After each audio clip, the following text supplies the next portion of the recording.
FBR प्रमुख जुबैर जैदी ने चीन मॉडल पर सीधा निशाना साधा है। दावा है कि सीपीईसी ने पाकिस्तान की अर्थव्यवस्था पर अब बोझ बढ़ा दिया है, जिसकी वजह से वहां पर बिजली महंगी है और कर्ज ने उद्योगों की कमर तोड़ दी, यानी कारोबार की कमर तोड़ दी है। चीन के साथ व्यापार घाटे पर भी चिंता जताई जा रही है। इसके अलावा पाकिस्तान में सीपीईसी की उपयोगिता पर नई बहस तेज हो गई है। जिस चीन पाकिस्तान आर्थिक गलियारे यानी सीपीईसी को पाकिस्तान की अर्थव्यवस्था का गेम चेंजर बताया गया, अब उसी परियोजना पर पाकिस्तान के भीतर से गंभीर सवाल उठने लगे हैं। पाकिस्तान के पूर्व एफबीआर प्रमुख और जाने माने टैक्स विशेषज्ञ शब्बर जैदी ने दावा किया है कि सीपीईसी ने देश को आर्थिक मजबूती देने के बजाय भारी कर्ज, महंगी बिजली और बढ़ते व्यापार घाटे के जाल में फंसा दिया है।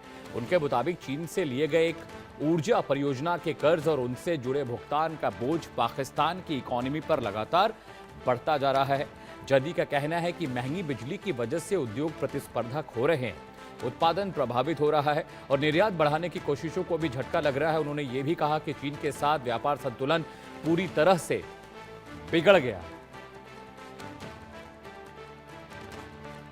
इस वक्त की बड़ी खबर आप बताएं, चाइना पाकिस्तान इकोनॉमिक कॉरिडोर को लेकर पाकिस्तान में भी आवाज उठने लगी है।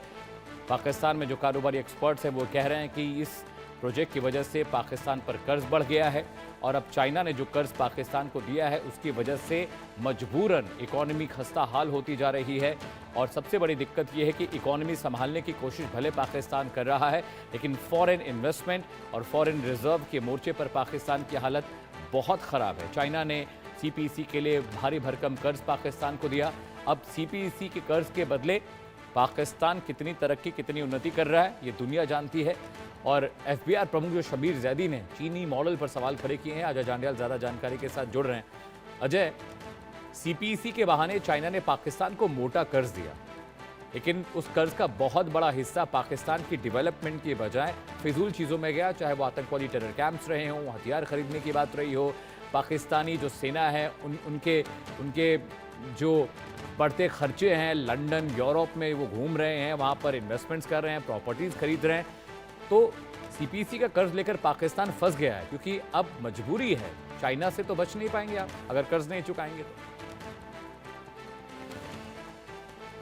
पाकिस्तान भली भांति और खासतौर के पाकिस्तान के जो जनरल्स हैं वो भली भांति इस चीज को जानते हैं।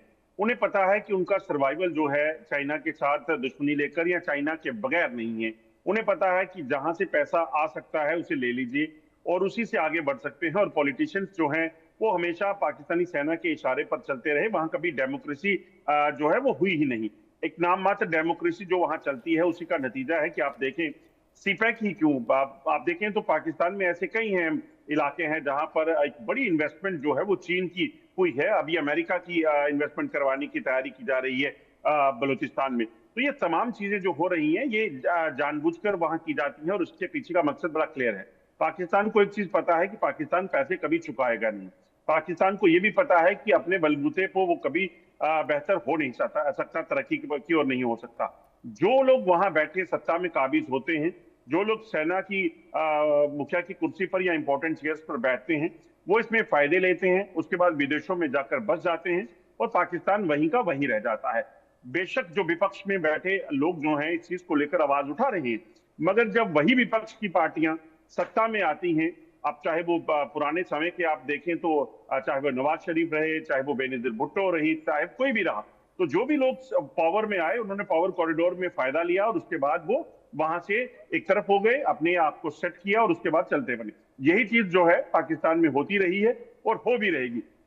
चीन का एक मुख्य मकसद था, चीन जानता था कि उसकी जो विस्तारवादी नीति है उसको आगे बढ़ाने के लिए वो जबरन जहां कब्जा कर सकता है जबरन सही, अगर जबरन नहीं तो इस तरीके से सही, अलग अलग तरीके से वो आगे बढ़ने का या अपने जो तरीके को आगे बढ़ाने का काम करता रहा और चीन के लिए वो बेहतर था। क्योंकि चीन सिर्फ पाकिस्तान ही नहीं, आप देखिए भारत में भी, अब लद्दाख में चीन इसी तरह से अपनी इंकर्जन करता था, मगर जब यहाँ से उसको मुंह की खानी पड़ी तो चीन वहां रुका। इसी तरह से चीन ने भारत के अरुणाचल प्रदेश की बात करें, लद्दाख की बात करें, इसके साथ साथ आप दूसरी तरफ चले जाए, नेपाल चले जाइए आप, इसी तरह से वहां देखिए क्या किया है। चीन हस्तक्षेप जो है वो करने में माहिर है और वो प्रयास जो है चीन के जारी रहेंगे। बिल्कुल देखिए, और चीन की ये स्ट्रेटेजी अजय कि पहले आप सारे जो उनके फिजिकल एसेट्स हैं, प्रॉपर्टीज़ हैं, उनको आप लीज पर लीजिए, उसके बदले आप मोटा कर्ज दीजिए, और जो देश ये नहीं चुका पाते हैं तो फिर चाइना उनकी प्रॉपर्टीज़ पर, उनके एसेट्स पर कब्जा कर लेता है। अगर मुझे ध्यान है, अगर मैं जहाँ तक मुझे याद आ रहा है कि ज़्यादातर जो वहाँ पर बांध हैं या ऑफशोर जो प्रोजेक्ट हैं या जो कराची पोर्ट का बहुत सारा हिस्सा लीज पर चाइना ने लिया है, और अगर आप नहीं चुकाएंगे कर्ज तो चाइना उनको ले लेगा। देखिए, वो ऑलरेडी आप ये कह सकते हैं कि वो ऑलरेडी चीन के कब्जे तक पहुंच चुके हैं। और वजह क्या है? वजह स्पष्ट तौर पर ये है कि चीन ने वहां एक मोटी इन्वेस्टमेंट की है। चीन उस इन्वेस्टमेंट को छोड़ेगा नहीं। सीपेक जो बन रहा है, उस सीपेक के बने या पूरा हो या ना हो, मगर आप एक चीज याद रखिएगा कि चीन सीपेक को लेकर बड़ा गंभीर है। अगर पाकिस्तान ने कभी ऐसा किया या किसी और वजह से ये कंप्लीट नहीं हो पाया तो चीन पाकिस्तान का बुरा हाल करने वाला है। इस इलाके को छोड़ेगा नहीं। बेशक बलूचिस्तान ने स्पष्ट किया है वो किसी भी तरीके से इस पूरे प्रोजेक्ट को खत्म नहीं होने देगा, पूरा नहीं होने देगा। कई हमले चीनी नागरिकों पर, इंजीनियर्स पर हो चुके हैं, मगर वो इस चीज पे जो है वो अड़िग हैं। तो उसमें कहीं ना कहीं वो उसके बदले में क्या करेंगे, किस चीज को ग्रैब करेंगे, ये एक बड़ा आने वाला समय में देखने वाली चीज होगी।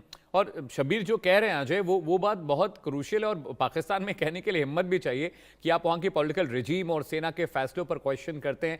फजल रहमान ने भी जिस तरह से मुनीर को शीशा दिखाया था, आईना दिखाया था कि भाई आप राजनीति करना चाहते हैं तो ये टीन टप्पर और बिल्ले फेंकिए और आके पॉलिटिक्स में उतरिए और चुनाव लड़िए। आप सेना में रहकर पॉलिटिकल रिजीम चलाना चाहते हैं, पॉलिटिकल टिप्पणियां करना चाहते हैं, ये शोभा नहीं था। मुझे लगता है शबीर ने जो बात कही है, FBR प्रमुख ने, मुझे लगता है कि ये कहने के लिए बड़ी हिम्मत चाहिए। बिल्कुल, आपने ठीक कहा। जिस तरीके से इस वक्त जिस तरीके के वहां के हालात हैं, उसमें यकीनन एक उसमें आप में दम चाहिए ये चीज कहने का। कह रहे हैं ये लोग, और पाकिस्तानी सेना को एक्सपोज कर रहे हैं, सरकार को एक्सपोज कर रहे हैं। इस चीज को सराहना होगा, मगर ये कब तक कर पाते हैं और उसके बाद इनका क्या हश्र होता है, ये भी देखने वाली बात होगी। बिल्कुल, इस वक्त की बड़ी खबर हम बता रहा है, अजय जांडाल मेरे सहयोगी जानकारी दे रहे हैं। FBR के चीफ शबीर ने ये बात कही है कि CPEC की वजह से, चाइना पाकिस्तान इकॉनमिक कॉरिडोर की वजह से पाकिस्तान की इकॉनमी पर बहुत असर पड़ रहा है, बहुत फ्रेजाइल वो इकॉनमी हो गई है। और ये बात हालांकि उन्होंने पहली बार नहीं कही, इससे पहले भी वो इकोनॉमिक पॉलिसीज़ पर पाकिस्तान के सवाल खड़े कर चुके हैं। सेना पे लगातार बेतहाशा जो बजट बढ़ रहा है उस पर वो बात कर चुके हैं। महंगी बिजली, महंगा फ्यूल, इन सब चीज़ों के लिए उन्होंने कहा कि पॉलिटिकल जो रेजिम है पाकिस्तान की वो जिम्मेदार है, इकॉनमिक प्लानिंग ठीक से नहीं होती, आप ग्रे लिस्ट में लगातार हैं, आतंकवाद के मसले पर पाकिस्तान चुप्पी साधे रखता है। इन तमाम चीज़ों का खामियाजा उसे उठाना पड़ा। अजय, अभी इकॉनमी की जो इतनी खस्ता हालत है उसके बावजूद जो इंटेल्स मिलते हैं कि अभी भी टेरर फंडिंग में पाकिस्तान ने अपने हाथ को कसा नहीं है, टेरर फंडिंग लगातार जारी है, और उसी टेरर फंडिंग की बदौलत पाकिस्तान की इकॉनमी की ये हालत हुई है। देखिए, बिल्कुल ये कहना गलत नहीं होगा, क्योंकि पाकिस्तान ने जो अभी तक किया है, पाकिस्तान 1947 से, जब से भारत और पाकिस्तान का विभाजन हुआ, तब से लेकर पाकिस्तान एक ही पॉलिसी पर चलता रहा कि वो किसी भी तरीके से भारत से बदला लेने के अब में पाकिस्तान इतना गिरता चला गया कि 1971 था, कारगिल वार थी, उसके बाद पाकिस्तान की तरफ से या उससे पहले जो अटैक हुए तमाम बेकार गए। मगर पाकिस्तान सिर्फ उसी मुद्दे को लेकर आगे बढ़ना चाहता है। बाकी दुनिया के कई देश जहां पाकिस्तान से अलग हुआ, बांग्लादेश भी एक समय तक आप देखिए बेहतर स्थिति में पहुंच चुका था, और आज जो हालत है पाकिस्तान की वो सब जानते हैं। और यही हाल जो है, जो टूटने कटने की हालात में पाकिस्तान है, तो आज वो इसी वजह से है कि वहां की जो रजीम है, जो सत्ताधारी लोग हैं, वो इस चीज को समझना नहीं चाहते, इसे देखना नहीं चाहते। उनके लिए सिर्फ और सिर्फ आतंकवाद मुद्दा है, उनके लिए किसी भी तरीके से करप्शन होनी चाहिए, वो इस चीज को फोकस करते हैं। देश की तरक्की, लोगों की बेहतरी, ये वहां कहीं मायने नहीं रखती है। और यही वजह है कि आप देखें, बलूचिस्तान एक बड़ा खित्ता है जिसपे पाकिस्तान ने उस वक्त जबरन कब्जा किया, आज तक वो उससे अपने साथ नहीं मिला सके प्रॉपरली। POK की हालत देखिए, तो लोग आज क्यों कह रहे हैं कि भारत और पाकिस्तान की जम्मू कश्मीर को कंपेयर करें, तो ये इलाके अपने आप में बयां करते हैं कि कौन कहां पहुंचा हुआ है। इसी तरह से TTP के साथ देखिए, उस TTP जिसका खुद तैयार करके, जिसका इस्तेमाल अमेरिकन फोर्सेस के खिलाफ पाकिस्तान ने किया, वो आज इनके खिलाफ खड़ी। ठीक है, अच्छा, बहुत शुक्रिया इस खबर पर जानकारी देने के लिए, फॉर दीज अपडेट्स। खबरों में आगे बढ़ते हैं। महाराष्ट्र से बड़ी खबर है, जहां नासिक पुलिस की बड़ी कार्रवाई सामने आई, जहां पर